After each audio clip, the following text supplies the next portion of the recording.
You are standing in a market before the sun has fully risen. A woman sits behind a wooden tray. On it, small bottles, brown and golden and deep red, turmeric-stained fingers, the smell of ginger and tamarind in the air. She has been here since before you woke up. Her mother was here before her grandmother before that. She is selling something that has no direct translation in English, no pharmaceutical category, no FDA classification. She is selling Jamu, and what she carries on that tray has been keeping people healthy since the 8th century, before modern medicine, before vitamins, before the supplement industry turned wellness into a billion-dollar performance. The science is now catching up to what Java already knew. Jamu is believed to have originated in the Mataram Kingdom era, approximately 1,300 years ago. Not as folk medicine, not as village superstition, as royal science. In the palaces of the Mataram Kingdom, royal healers known as tabib played a central role in developing and safeguarding Jamu traditions. These court physicians documented herbal recipes and treatment protocols, like blending local botanical expertise with knowledge from Hindu-Buddhist traditions. The stone mortar and pestle, the type commonly used in today's traditional jamu making, was discovered at the Liyangan archaeological site on the slopes of Mount Sundoro in central Java. The site and relics are dated from the Mataram Kingdom era, circa 8th to 10th century. Archaeological evidence from the Borobudur temple complex shows relief carvings depicting people grinding herbs and preparing traditional medicines, indicating that herbal healing practices were already well established in ancient Javanese society. This was not accidental. This was systematic. The medicine book from Mataram, dated from circa 1700, contains 3,000 entries of Jamu recipes, while the Javanese classical literature Surat Senthini from 1814 describes herbal concoction recipes. 3,000 recipes, documented, preserved, passed from court physicians to royal households to village women to the woman sitting in that market this morning. The word itself carries the weight of its origins. The name Jamu comes from two ancient Javanese words, Djampi, meaning healing, and Oesodo, meaning health. Not medicine, not cure. Healing. Health. The distinction matters. Western medicine, for most of its history, has concerned itself with treating disease after it arrives. Jamu was built on a different philosophy entirely. You drink it before the illness comes. You drink it to keep the illness from ever finding you. Dating back to at least 1300 AD, Jamu remains a daily health practice for millions of Indonesians, comparable in cultural significance to Ayurveda in India or traditional Chinese medicine in China. The difference is that most people in the West have heard of Ayurveda. Most people in the West have heard of traditional Chinese medicine. Almost nobody talks about Jamu. Yeah, that is about to change. Jamu is not one drink. It is a system. The most popular Indonesian traditional herbal drinks include kunyit asam, beres kencur, sinom, wedang uwo, wedang jahe, and wedang pokah, each containing key bioactive compounds such as curcumin, gingerol, and brazilin, known for their antioxidant and anti-inflammatory properties. Let's go through them. Kunyit asam, turmeric, and tamarind. The tartness of the tamarind balances the earthy bitterness of turmeric, making it one of the more approachable jamu for newcomers. It is also the one modern science has studied most extensively. The active compound in turmeric, curcumin, has become one of the most researched natural substances on Earth. Beres kencur, rice, and aromatic ginger. It is traditionally used to relieve tired, aching muscles and to ease coughs and colds. The rice gives the drink a slightly starchy, smooth body that distinguishes it from other jamu, but Jamu pahitan, the bitter one. Deliberately, unapologetically bitter. It combines several bitter plants with turmeric family rhizomes and is traditionally used in Java for blood sugar management. Laboratory research has shown that its ingredients can stimulate glucose uptake in muscle cells and improve insulin secretion.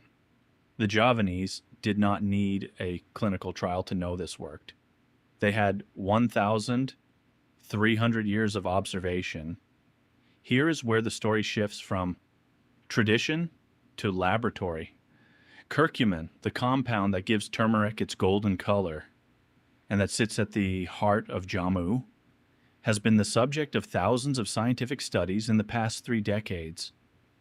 Research has found that curcumin exerts its core anti-inflammatory effects, mainly by inhibiting the activation of the NF-kappa B signaling pathway, regulating the ERK phosphorylation cascade, and modulating the JAK/STAT pathway.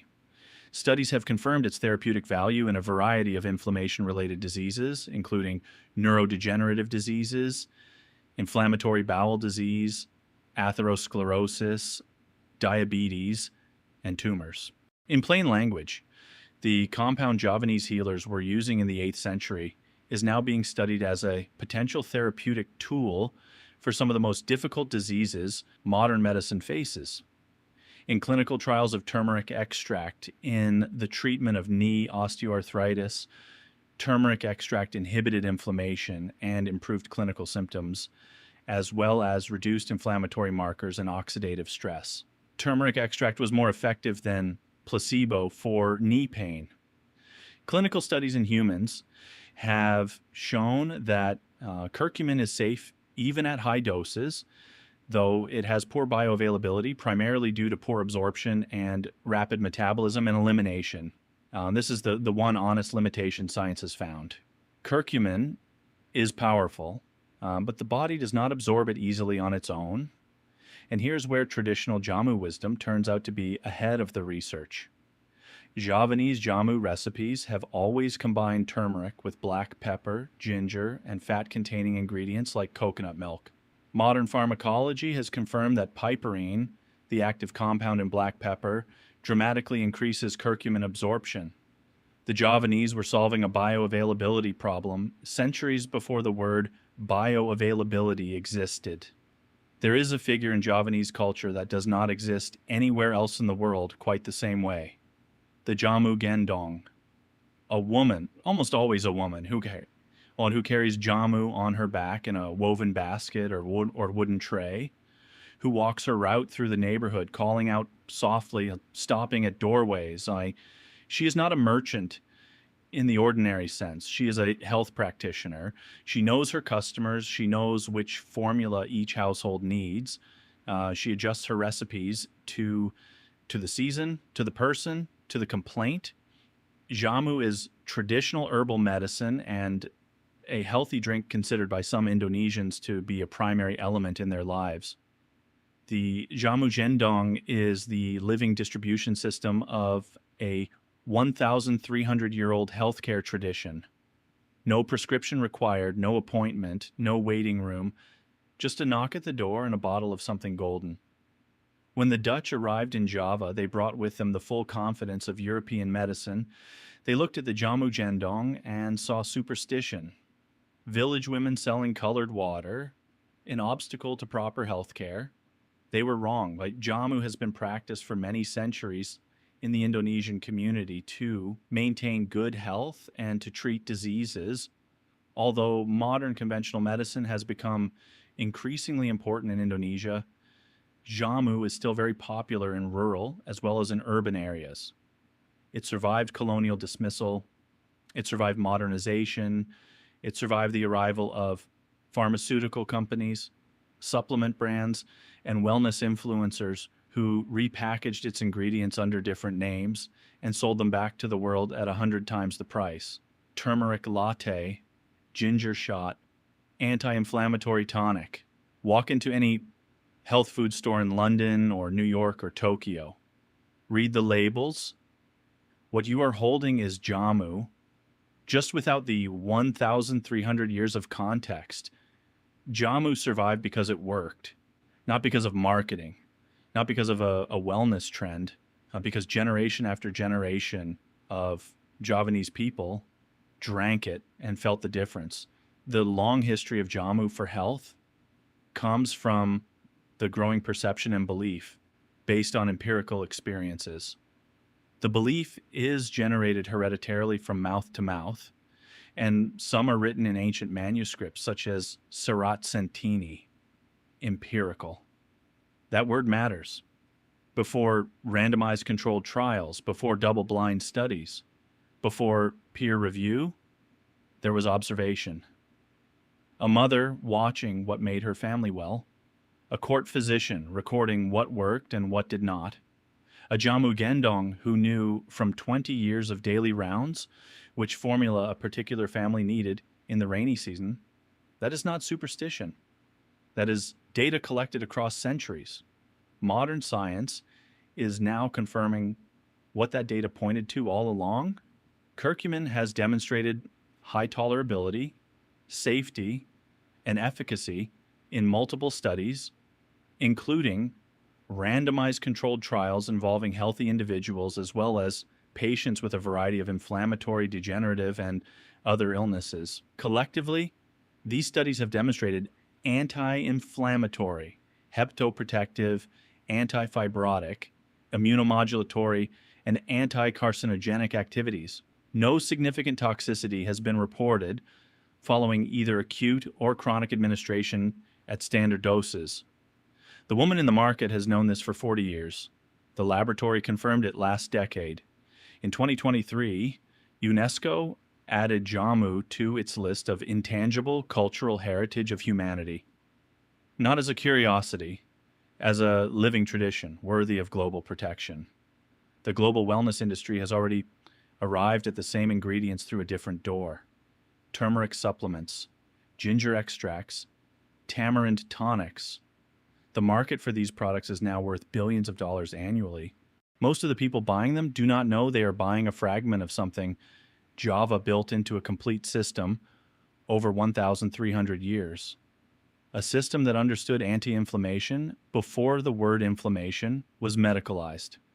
That understood gut health before the microbiome was mapped. That understood preventive care before prevention became a healthcare buzzword.